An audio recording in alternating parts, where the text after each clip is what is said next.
right, there we go. Okay, thanks everyone for joining us on this Monday. So I really appreciate you all being here. My name is Kate Bruner. My pronouns are she, her, and I am the Youth and Family Services Consultant for the Colorado State Library. And we are this year working on providing at least one webinar quarterly that relates to teen and tween services. So this is our webinar for this quarter, which I'm really excited about. So we do not have live captioning today. The state library is having a couple of hiccups with our vendor. So we do, however, have the Zoom captioning enabled. So if you would like to use the AI captioning for that. It will also prompt you for the language you would like the captions in. We do have AI translated captions available. So once you choose the language you want the captions in, you may then also have to turn on the captions after that as a next step in the more option. If anybody has any difficulty with that, feel free to let me know in the chat and I will try to help you troubleshoot from there. We are recording today's session. The recording and the slides and links to any resources will be made available. We'll get those up on librarieslearn.org, which is the state library's archive and calendar. So our calendar is there of upcoming training events that you can check out. And we also archive our trainings and webinars there for folks to be able to access after the event too. So that'll be there. Our goal will be to get that up within the next week. And you'll also get an email when that's available. So as we go through the presentation today, if you have any questions, feel free to put them in the chat. I will grab those and feed those to Kit today as they come through. And other than that, I think we're ready to get going. And I am super, super excited that we have Kit Elstad with us today for this presentation. They are the library media specialist at Bennett Elementary in the Poudre School District. And Kit blew up my spooky season TBR when I saw this presentation at CalCon. So I invited them to come and do this as a webinar format for our folks. So folks who maybe weren't at CalCon or were in a different session at CalCon or are in another state besides Colorado would have the opportunity to learn from them as well about this amazing topic. So I'm really excited that you all are here and that Kit is here. And so I'm going to turn it over to them and just take it from there. Good morning, everyone. First of all, thank you for inviting me to come talk about monsters and horror books because it is a topic that is very near and dear to my heart. And I am currently an elementary school librarian, but I spent 10 years as a middle school librarian in New York. And it was some of the funnest times I ever had talking about books with kids because, boy, when they are passionate about something, they are passionate about it. So we are going to talk about monsters and horror and how providing access to those books really helps students and sparks that kind of moment of bravery. As note, Kate did say, if you have questions, feel free to put them in the chat kind of as I talk. Because I know sometimes when we try and hold on to them to the end, it's like 45 minutes later and it no longer feels relevant. So I'm always happy to answer questions kind of mid presentation. And also I'm noticing myself talk with my hands. And if you saw me in person at CalCon, you know I walk quite literally all over the place. So I will try and keep the hands to a minimum because I know it can be distracting. I'm watching myself do it. So we're going to do the importance of monsters, how engaging in the horror genre sparks adolescent bravery. And as a brief agenda, we're going to do an introduction. I'll tell you guys some learning outcomes. I'll explain why horror. Why am I so in love with the genre? And then we'll kind of get into the nitty gritty of collection development. I'll give you guys a couple of book talks about my favorite middle grade horror books. And then we will have some time for questions and sharing some of your favorite titles because this is not going to be an exhaustive list. There are so many good books out there, and I want to know what you guys have to share as well. So about me, like I mentioned, I'm the library media specialist at Bennett Elementary School. It's my second year there, and it has been a journey and an absolute blast. Prior to that, I was in the Syracuse City School District, where I was a library media specialist. I was also an adventures ed coordinator, middle school library lead for a few years, which was so much fun, especially when we got to do our summer reading programs. And generally speaking, my goal in the library is always to create a welcoming environment where kids can feel inspired to explore and also feel safe to kind of share their interests, not just with me, but with everyone else. Because when kids are passionate about stuff, that's the fun part. And our learning outcomes, just kind of generally, our attendees will be able to explore and understand the importance of adding exciting and engaging middle grade horror titles to your collection. You'll be able to recognize some barriers that may arise during the collection development process and prepare to meet those needs. And attendees will be able to explore the needs of their student population and evaluate current collections to identify what moves should be made with their collection development, specifically as it relates to horror, since that's why we're here. So why horror? It's kind of simple for me, but we'll kind of go back to the beginning. I'm going to hold on one second because my screen just froze on me. There we go. So this picture on the one side is me as a little baby with my grandfather reading. He used to make scrapbooks. So that was kind of my earliest memory of just sitting on my grandpa's lap. And as you can tell, the mohawk grew in nice when I was little and kind of stuck around since then. And then when I got a little older, I was rocking the amazing 80s bowl cut and reading to my little sister. And when I was little, the first books I got really kind of hooked into were not horror. I was definitely a fantasy kid. I dove into A Wrinkle in Time. When I got a little older, I was all about Lord of the Rings. And what those books taught me was that there was an escape.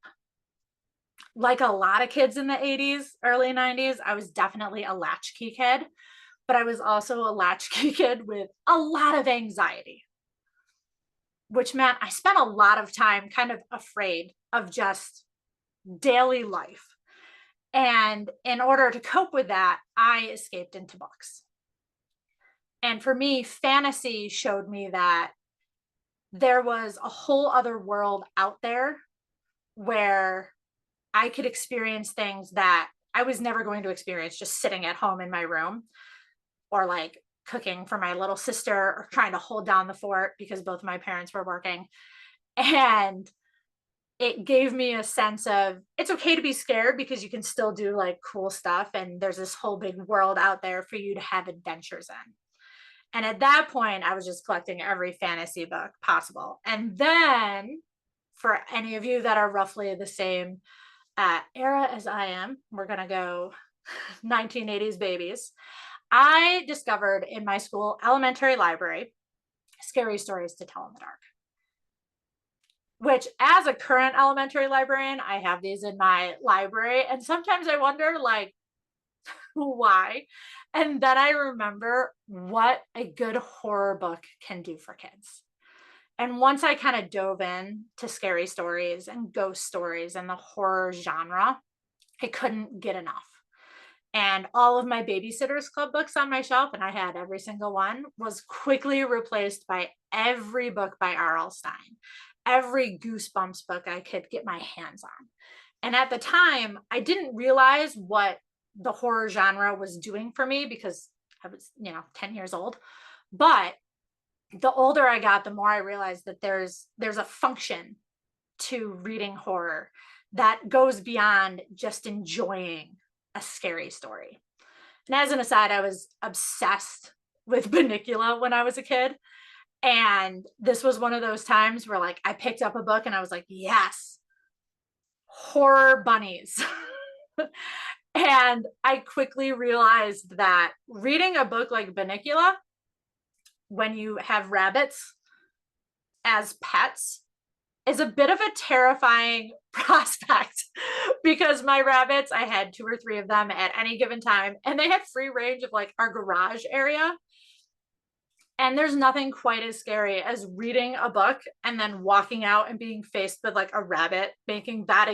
I'm pointing as if you can see what I'm pointing at. I'm pointing at Bunnicula, like staring at me from under a box going, I did this to myself. I created this fear for myself, but it's okay. At any rate, obsessed with the book, terrified myself. which we will get to in a moment, is kind of the function and is kind of the thing that horror can do for kids. We're going to fast forward a couple decades to when I became a librarian. I started my career as a librarian as a second career. I used to be a paralegal, and I discovered that what I really wanted to do was be a teacher, but I didn't know what I wanted to teach. And I had a friend who I will forever call my fairy godmother, looked at me and said, "You should be a librarian." And I thought I should be a librarian. Why did I never think of that? So I went back to school, got my library media specialist degree, and was hired in the Syracuse City School District. And my first library was absolutely gigantic and incredibly overwhelming. And my first year was a lot of just learning how to manage a library and what kind of books do kids want. And one of my earliest experiences was with School Library Week. And the year I started, was the theme was "It Came from the Library." And my library book club participated by making our own little library videos that were all horror related and all over the library. And it was so much fun. And as we went through that process of like highlighting scary books, I realized that we didn't actually have that many. And at that point, I decided we had close to 20,000 books, that it was really hard to just look at my collection data and determine what I had on the shelf for kids to see. So I decided to genreify the library. And luckily, I had a very supportive library department who went, "Yep, let's get you the stickers that you need. And we'll have some time over the summer during our paid professional development days. Let's get this done." And the picture you see on the screen is actually what my library looked like, with 20,000 books just stacked quite literally all over tables with just signs that said what genre they were in. And the process took about 2 weeks, and I luckily had help. But what really came or hit me hard, I guess, was during that first school year, I had kids that came in and they never say, like, "Where's your 398s?" They always say, "Where are your scary books?" Or, "I like sports books." And the system I had for shelving was kind of the traditional library shelving system, didn't support kids. And I was hoping that by genreifying, I could go from saying, like, "Well, there's a Christopher Pike over that way, and Mary Downing Hahn is over here," and kids feeling overwhelmed and rushed because they didn't have enough time to really browse and look. I could go from that system to going, "Oh, you like scary books? Head to the horror section."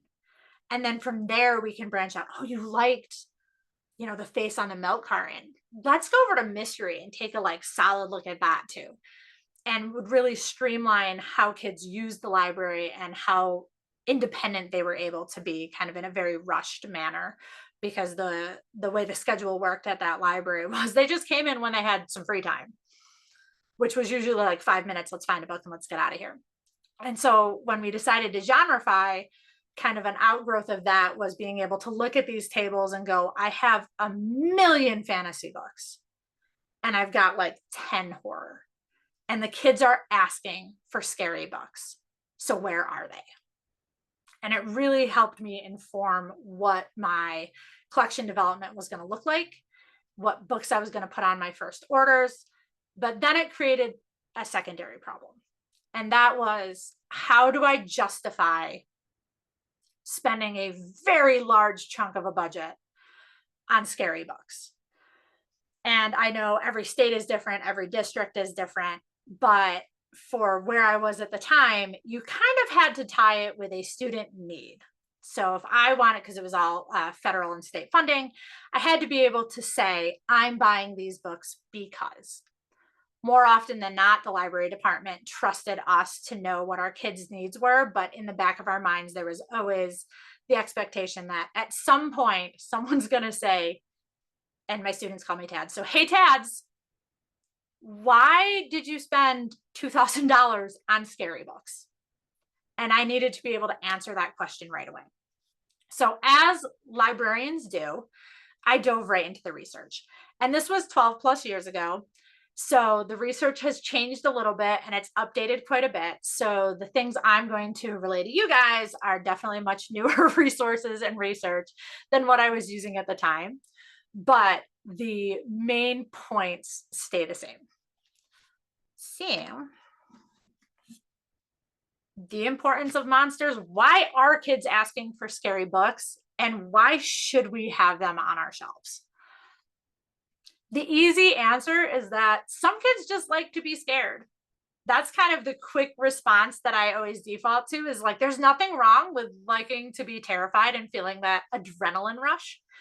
And when I was a kid and picking up these books for the first time, that's how I felt. Like, I liked that spike of anxiety. I liked that spike of adrenaline that came from not knowing what was going to happen next. But in reality, it goes way deeper than that.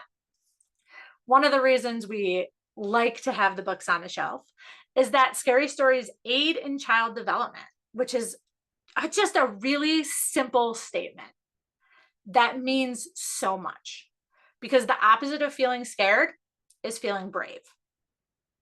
And it allows kids to experiment with those feelings in a safe manner. Because when you're reading a scary story, you imagine yourself in similar situations. And even though you're not actively in danger, you're not actually dealing with these scary things, it activates that same bravery and problem solving muscles. So you get that same feeling and experience while you're safe. And you can think about how you might respond if a similar situation comes up. So you're getting that experience without actually being in danger, which leads right to the next point, which is you're experiencing fear with a safety net. And this is a quote that I really love. And it's, a scary story is the literary version of a roller coaster. And just saying that much gives you that feeling. If you've been on a roller coaster, if you're kind of an adrenaline junkie like I am, you know that feeling of something scary is going to happen, but I'm going to survive it. And it's going to be okay. And my stomach's going to drop. And you strap yourself in and you're sent on this ride and your pulse quickens, your stomach lurches. If you're like a white knuckle kind of person, you can feel it in your fingers. And then when it's done, in this quote, he mentions you laugh, but I think you also marvel at the fact that you did it. You went right to the edge of your comfort zone, but you weren't really in danger.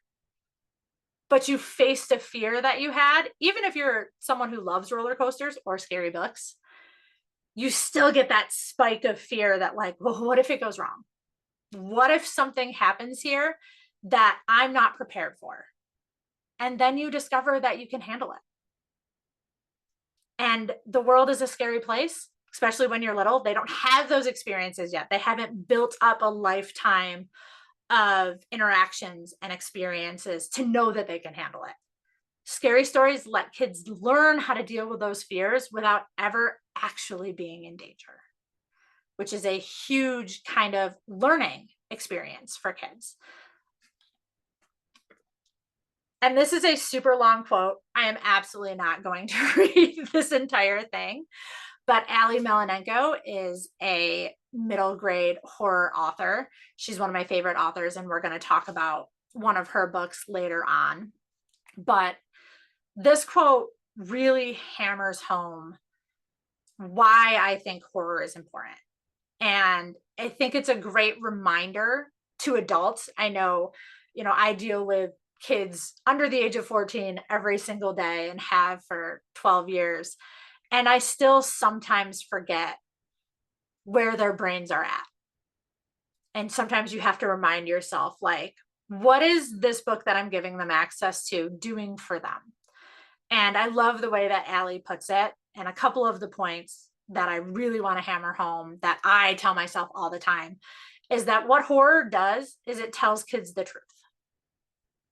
Kids have all the same emotions that we have. They feel all the same things that we do, but they haven't learned how to deal with them yet or to express them. They know when things feel off. They know when things are not okay, but they don't know what to do with those feelings. And sometimes we're like kind of dishonest with kids. There's that line that we walk of how much do I tell them? What are they ready for? You know, Allie makes the point that we lie when their pets die. We tell them that everything's fine when mom and dad aren't speaking. And we kind of like push the truth to the side, and we tell ourselves that what we're doing is protecting our kids or shielding them from the scary things, the hard things. But those things are still happening. And when they're reading a horror book, when we've given them access to these books, they're learning that it's okay to face things head on. Horror doesn't pretend away the reality of a situation. And it puts you front and center against that scary thing. And I love how Allie puts it when she says, and it places in your hand the sword that you need to vanquish it.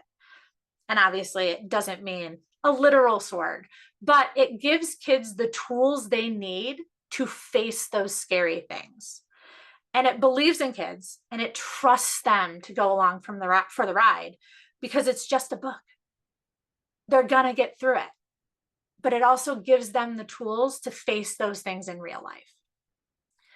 And to reiterate, kind of Allie circles back around to fear being a natural part of life. We have the coping skills by and large. Some of us are still working through it, including myself.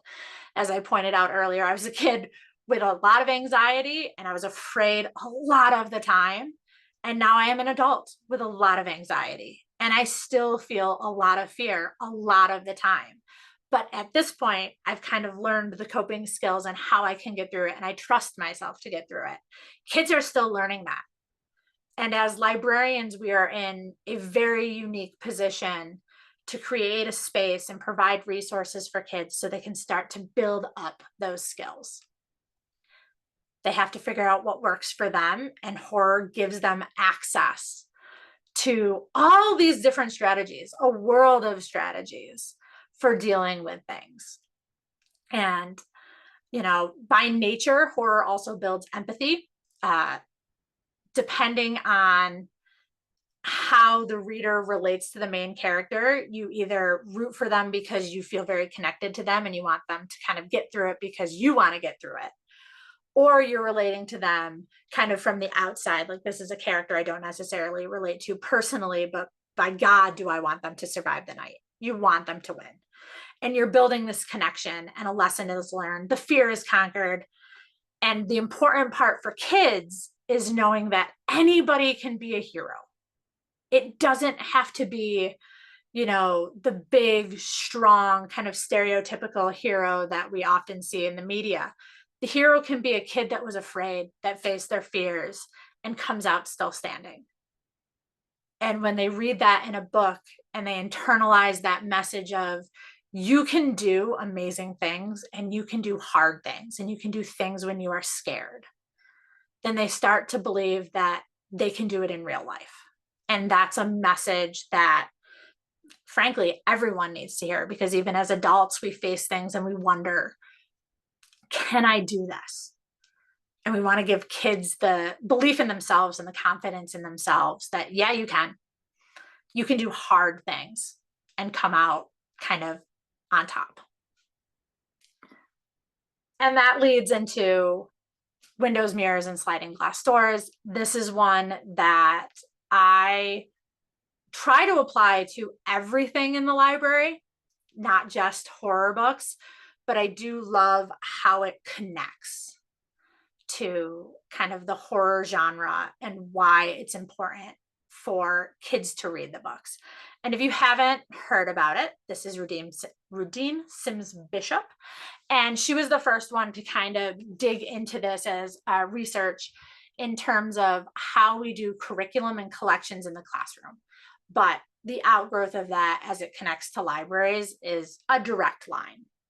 So she kind of stated that books are sometimes windows, offering views of the world that may be real or imagined, familiar or strange. Windows can also be sliding glass doors, which means you just have to open it up to walk through. And you can become part of whatever the world is that was created. And then when the mirror happens, you're looking at it and you're going, oh, that's me. I see myself in this story. and we see our own lives and experiences as part of kind of the larger human experience. And reading then becomes a means of self-affirmation. And you seek your mirror in books, but you can also learn so much from those window books. And in the library, I always view sliding glass doors as not just connecting to the book itself or to the story itself, but how can we connect to each other as a community? And that's where you get into like book clubs. But more often than not, what I see when my kids are coming into the library is a kid picking up a book and going, "You have to read this one. This book meant X, Y, and Z to me," or "This is the scariest book I've ever read." And suddenly, kids who might not have had much to do with each other 10 minutes ago are connecting over a story that they both are interested in or feel passionate about. So when I'm building any collection, I'm looking at, do I have books that reflect my students' experiences back at them? Do I have books that offer them insight into experiences they may never have access to? And am I creating a program or even just a collection that allows kids to step through that sliding glass door and create connections? And oftentimes, at least from what I saw when I was kind of first digging into collection development, which is honestly one of my favorite parts of being a librarian. It's like a little treasure hunt where you can find all these amazing things. And when you come up with like just the right book, it feels so good. But when I first started looking at this as kind of the structure I wanted to build collections around, I saw it most often used for diversifying collections around kind of cultural experiences. And my previous school district was Syracuse City Schools in New York, is incredibly diverse. So we focused a lot on making sure we had books that represented where our kids came from, kind of culturally and religiously, and even racially, making sure that when kids look at our shelves, they can go, "Ooh, that's me." And if you haven't had that moment with a kid, especially a kid that's like a non-reader, it is one of the things that just sticks with you. And as a brief aside, that has nothing to do with horror.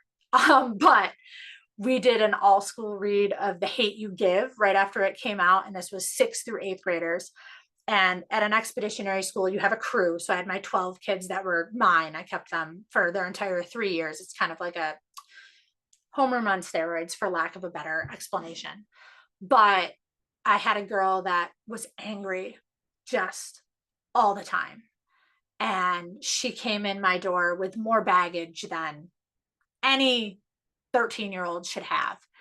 And I really had a hard time kind of building a relationship with her, because my lived experience was not her lived experience.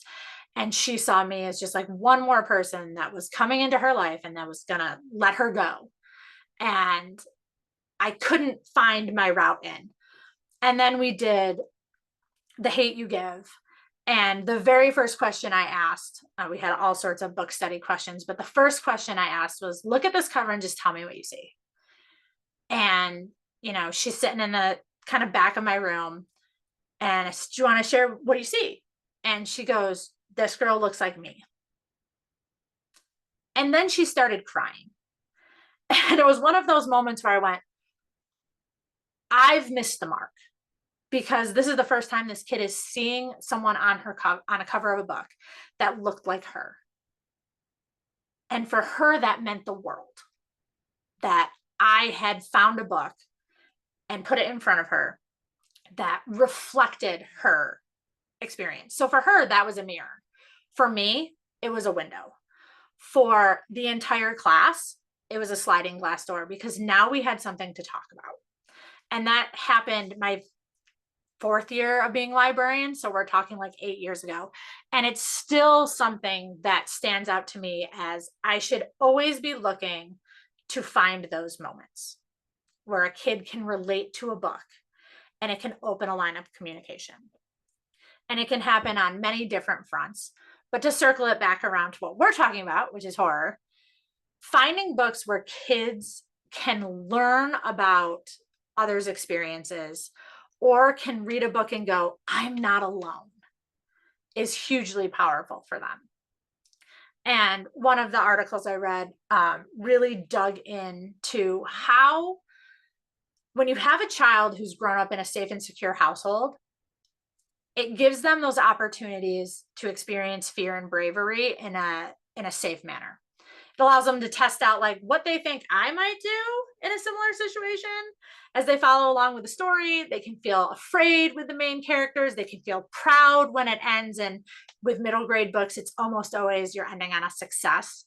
So they can kind of experience with or experiment with that journey in a way that they may not really have to on a day-to-day basis. However, there are so many kids who are experiencing some level of trauma or insecurity.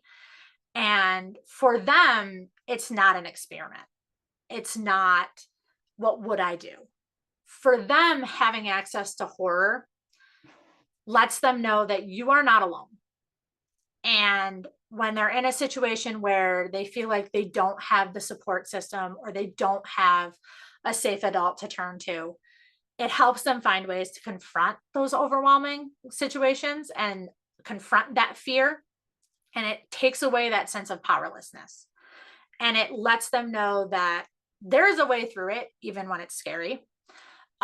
There's an author, and I don't know if that's right there. This book up here on my shelf, that's a high school book. It's by Amber McBride. And it's horror adjacent, I would say. But the entire theme of that book is the only way out is through.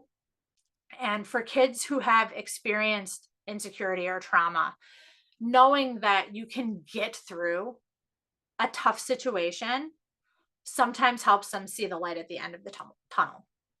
The other thing it can do is, as a librarian, my kids know that I'm buying the books, that I'm listening to their suggestions, I'm listening to the stories they tell me, I'm listening to them as they talk about the things they're passionate about, which if you work with any age kid, when they are passionate about something, they are on it. We're going to know every little bit about it. And I absolutely want to hear it because that is the fun part. But when I take a book and I go, hey, I think you might like this, and they realize that I have been listening and that I want to help, and the way I can help is handing them a book, suddenly they are able to look at me and go, maybe Tads is the safe person to talk to. Maybe I do have a support system that I wasn't aware of. And it opens up kind of that moment of realization of I can get through this and I do have people that want to help me. And for a kid who is scared all the time, like I was scared all the time, when I found that adult, life changing, because I thought I was alone and I thought I didn't have systems in place to help me. And I thought that being afraid on a daily basis was just kind of like what my life was going to be. And when I finally found that adult, and it wasn't until high school that I found that adult, I realized that I can do this and I can get through it. And sometimes all it takes is handing a kid a book. So, how do we find the right books to get to the nitty gritty of it? There are so many resources out there, way more than I put on this screen, but these are the ones that I kind of rely on the most. Advanced read copies, or ARCs, is kind of where I get the most bang for my buck. I know most people have used NetGalley or to get a hold of eARCs. I personally prefer Edelweiss. I put links for both up there. I found that Edelweiss is a little more, I don't want to say lenient because that is absolutely not the right word, but I get a lot more yeses from Edelweiss than I do from NetGalley.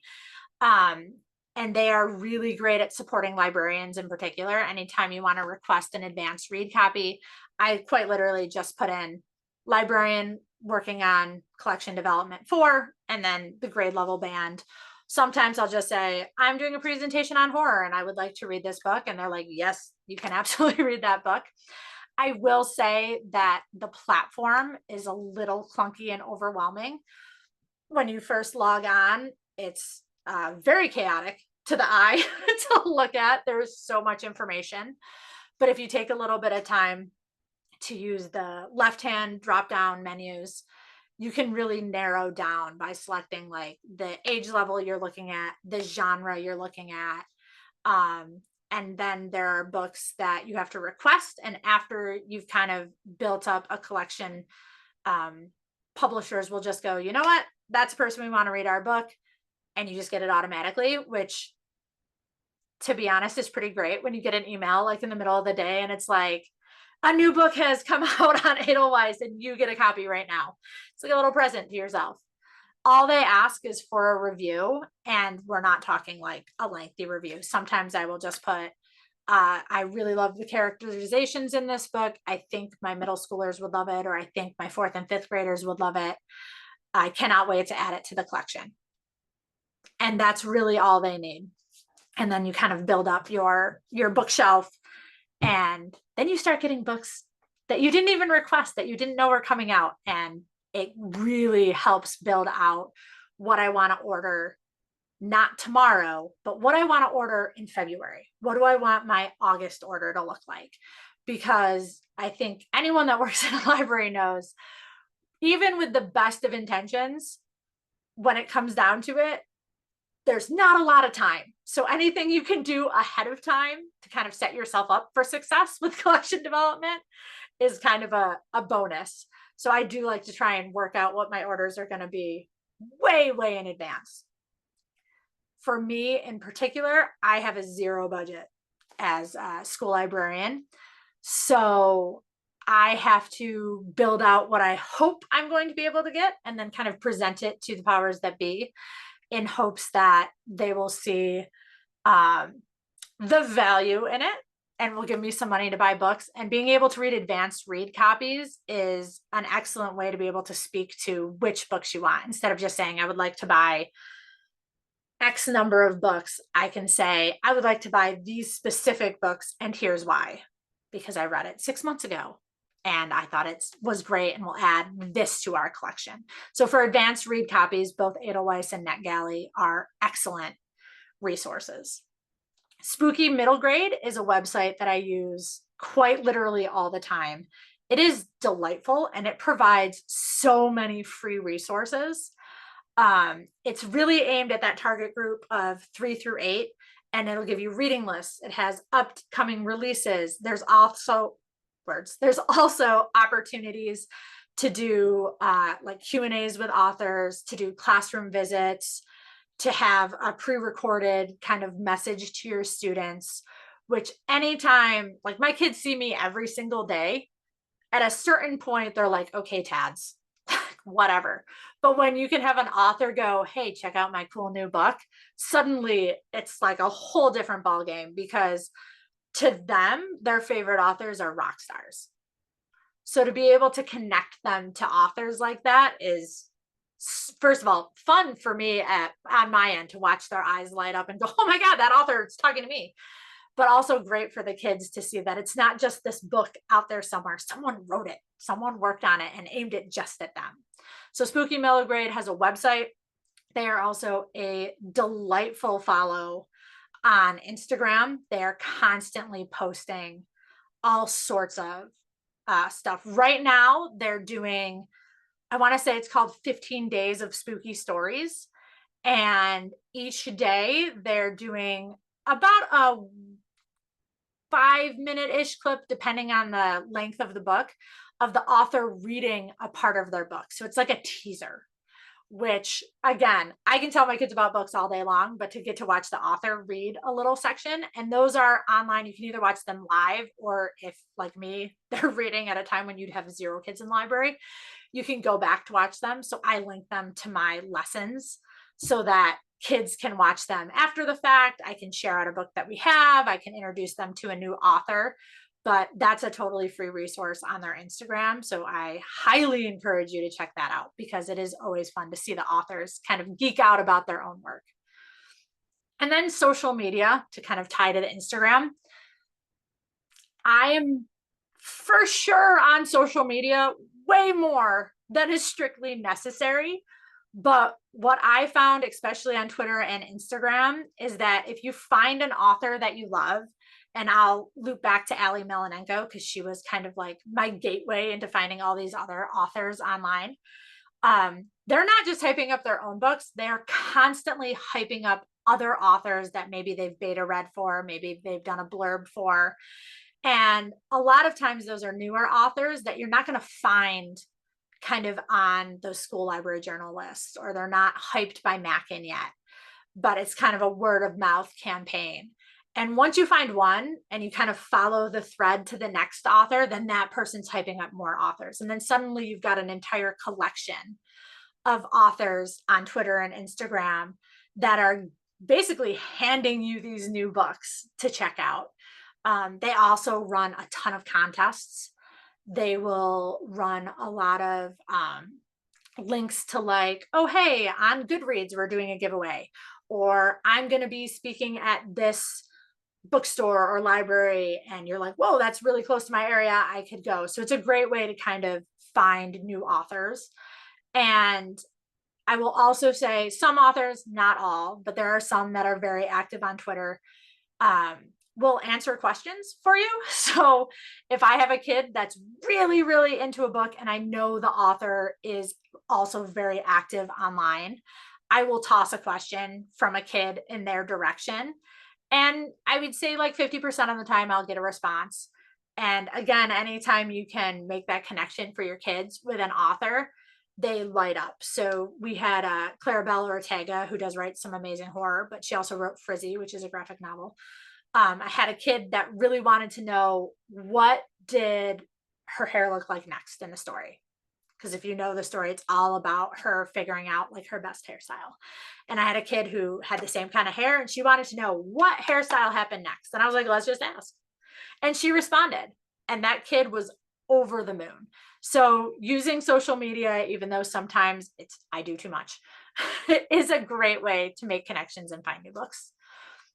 School library journal and Mackin are pretty standard kind of library resources.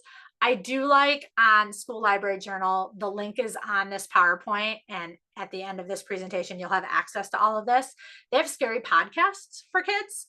And I have a lot of kids in my current position that love to listen to books, and they like to just get little snippets. And I have found that like dialing up a podcast for some of these kids is a great way to get them hooked on a story.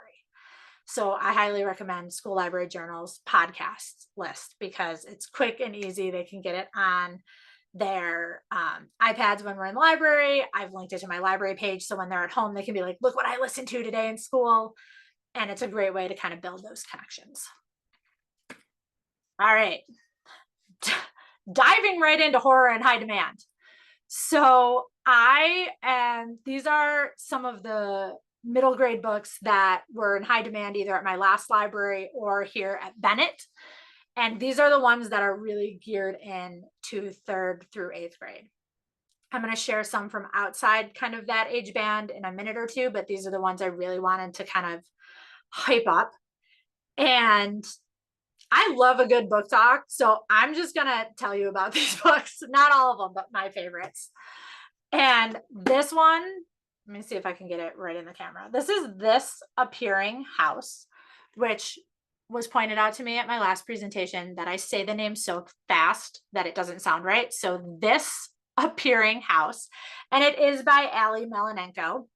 And when we talk about horror, we often talk about like, ooh, it's scary, but we miss that connection to what is it teaching us.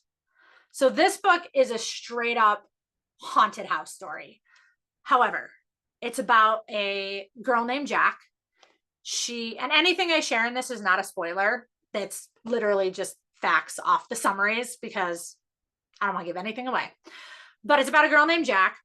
She is in remission from cancer. She is hitting that 5-year mark. And that's kind of the threshold of, if you are in remission for 5 years, then you're kind of in the clear. And she is absolutely terrified that she's going to go in for these tests and find out that the cancer is back. And as she's kind of internalizing this, she's also really trying to compartmentalize. She doesn't want to think about it. She knows she's afraid. She knows it's a possibility, and she's not ready to deal with it. And while this is happening, a random house just appears at this dead end.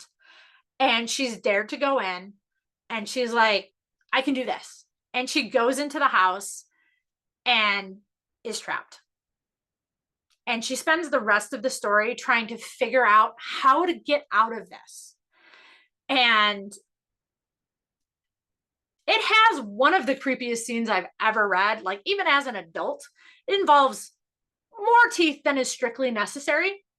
So many so that now anytime I see any kind of video or media that has teeth in it, I immediately tag Ali Melanenko in it. And I'm like, you've traumatized me. But the story kind of revolves around Jack figuring out, how do I get through this scary thing? And what do I need to learn about myself to get through it? And it's not just a scary story.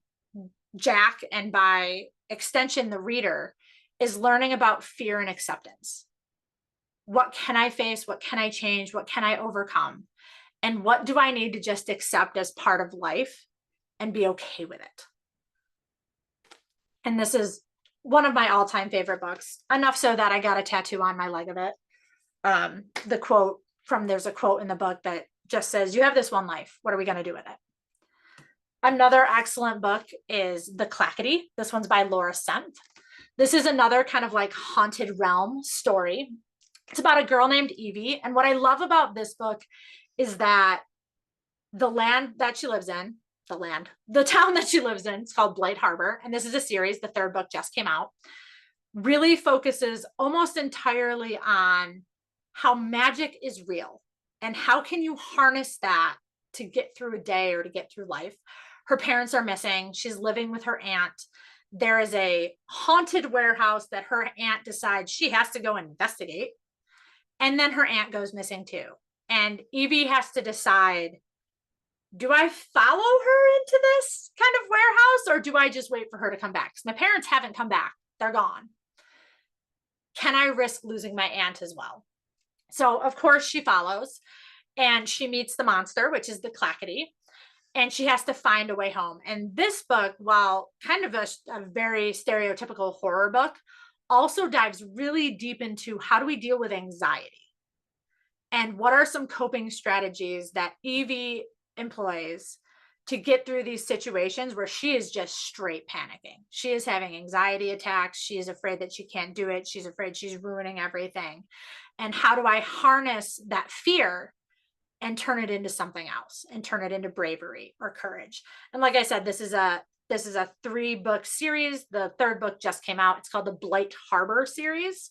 And it is an excellent book for a kid, and even as an adult who had anxiety, to go, oh, I know that feeling. And oh, I can get through it. And then I have 2 more I'm going to share. This one is It Found Us. If you don't have Lindsay Curry books in your collection, get on it. She has so many. They are so good. This one is my favorite because it starts in a very relatable way for kids. It's about a 12-year-old girl named Hazel. It is very much in the vein of like Nancy Drew. Like, I'm going to go solve a mystery, even though I have nothing to do with it, just for fun, and everything goes wrong. And it starts when she follows her brother into a graveyard to play hide and seek. And we all know only good things happen in a graveyard in the middle of the night. Things never go well. At any rate, there is a freak storm that rolls in and someone goes missing. There's a scream, the kid disappears, the storm clears, nobody knows where he's gone. And rather than let the authorities handle it, Hazel's going to take it into her own hands to figure it out. And what I really loved about this one is that it's kind of a straightforward horror, and then takes a left turn into like historical fiction, because what took the boy is connected to a massive tragedy that happened decades previous. So suddenly we're seeing a kid who's harnessing the power of research, which as a librarian, I personally loved. And it also deals a lot with generational trauma and community trauma, and really looks at the idea of how do we exist together and move forward after a tragedy, and is also just super scary. And then my last one is Dear Mothman. I like this one because it dives right in and does not shy away from at all grief. This is about a kid, it's a trans kid whose best friend was the only other trans kid that was out in his school, and that kid dies in a car accident. And the remainder of the book is this kid named Noah, who's desperately trying to process his grief. And he chooses to take up kind of the passion project of his friend, which was the Mothman, and proving if the Mothman is real. And one way he does that is write letters to the Mothman.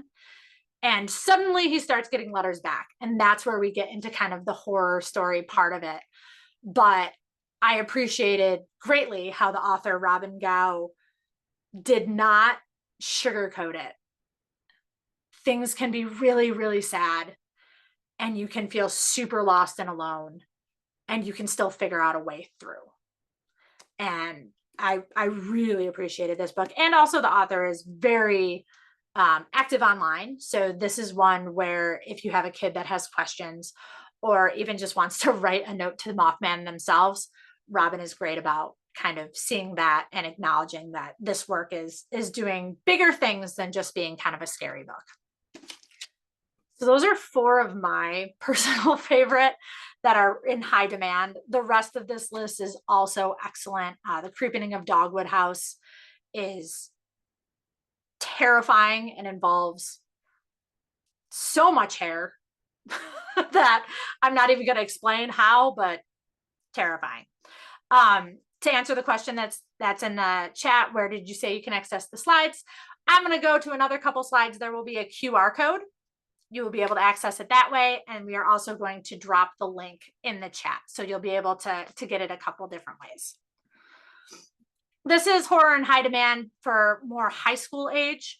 I tossed this slide in there because there's always kids that are reading kind of above. But some of my favorites, we mostly come out at night, is 15 Queer Tales of Monsters, Angels, and Other Creatures. I like that one because it really gives you like snippets. So if you have a kid that does better with short stories, excellent book to go to. I would keep it at the high school level though. Hell Followed With Us, and really anything by Andrew Joseph White, also high school level, but he does not shy away from kind of body horror and what it means to exist in a society that does not accept you. Through the Woods is an excellent graphic novel. I like to read that one out loud. When I was in the middle school, I would read it to my older kids because there's a lot of fun moments where you can kind of really be expressive. And I think sometimes we forget that older kids love read alouds too. And then lastly, this is kind of the books that my elementary school kids really lose their minds over. The You Choose ones are where I get most of my bang for the buck. And I really think it dives into the what would you do portion of letting them flex those bravery and courage muscles. And then these are a couple books that are either just released like in the last week or so, or are coming out soon. I've read What Fell from the Sky and It's Watching. I think those are ones that can't be missed. Don't Let the Forest In. Absolutely terrifying. Definitely belongs more in the high school level. But that's one where you're like, I think I know what's going to happen next, but I don't know what's going to happen next. And I love that kind of adrenaline spike. And we are just about at time. And I know that was an absurd amount of information I just threw at you. But if there are any questions, you can either drop them in the chat. You are welcome to email me. And then if you have a book that I did not mention that you think is a must-have, please, please, please let me know, either in the chat or by emailing it to me. When you open the Google Drive, if you choose to use that as a resource, I'm constantly adding new books to the recommended list. And I come back to it pretty frequently to see what books I have and don't have and what I need. So if you have some that we all should be reading and putting in our collections, definitely share.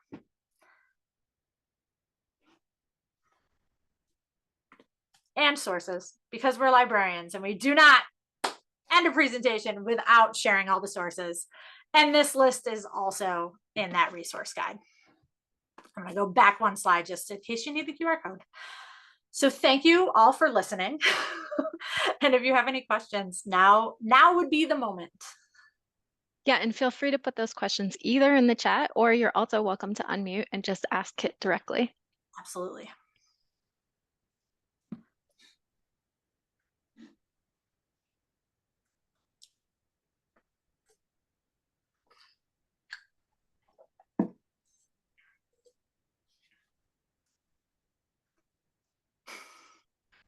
Yeah, I always like to give it a minute because typing.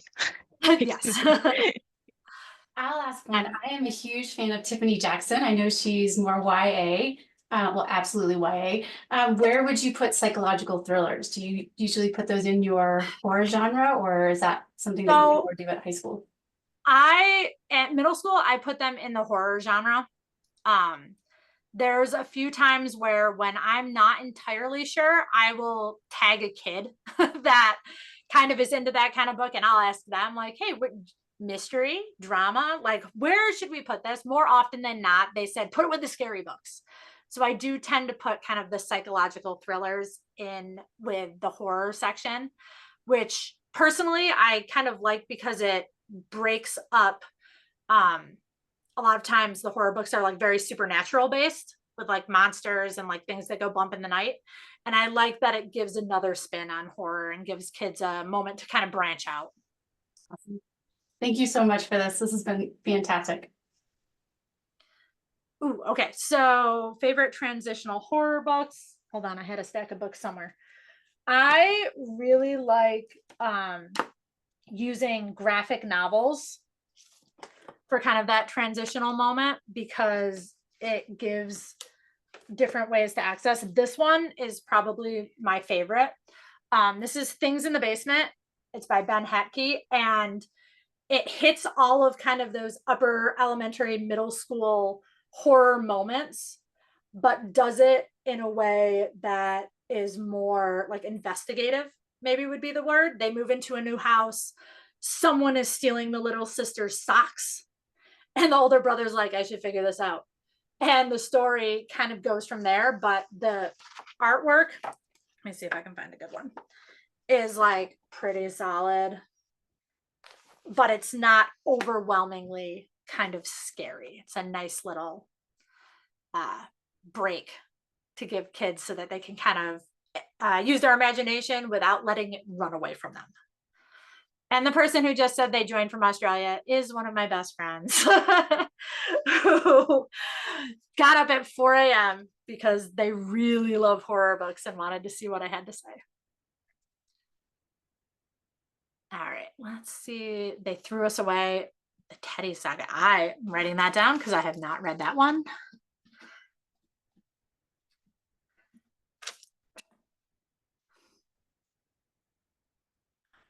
Right. Yeah, I had a good Amy, I had a good chunk of time. I was telling Kate earlier today where I like did not read horror. I thought I was like, that's for kids. I have to be an adult and a professional. And I kind of stepped away from scary books.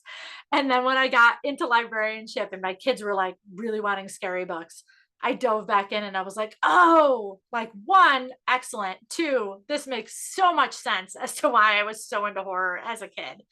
And it's fun to see what's out there because there's such a wide range of horror books that you can kind of find an inroad almost anywhere. Ooh, Last Kids on Earth. Excellent series. Also, the graphic novels are a great way in terms of like that transitioning from like earlier readers to like the big chapter books. The graphic novels for Last Kids on Earth is great. And if I'm not mistaken, there's also a TV show. I have not investigated that, but I did have a student that was like, have you seen the show? And I was like, I love it when we can have a wraparound moment. Ooh, I don't know. Serafina, I have not heard that one, so I'm writing that one down too. Anytime you gather a bunch of library folks in one place, right, you're bound to snag some some good new Like, book give recommendations. me all the book recommendations. Ah, so it was a Netflix show, but got canceled before it got through the entire series. Agreed. Curse you, Netflix, canceling all the best stuff. Right when we're Hashtag getting typical. into it. Right. Uh, well, thank you all so much for joining us. And thank you, Kit, so much Yes. for being willing to do this as a webinar for folks. I really appreciate it. And we will, as I said, put the recording out probably within the next week. And for those of you who are willing to do so, we do have an evaluation survey if you're willing to fill that out. This is how I know like what else, there's a question in there, what else would you like to see? Don't skip that one.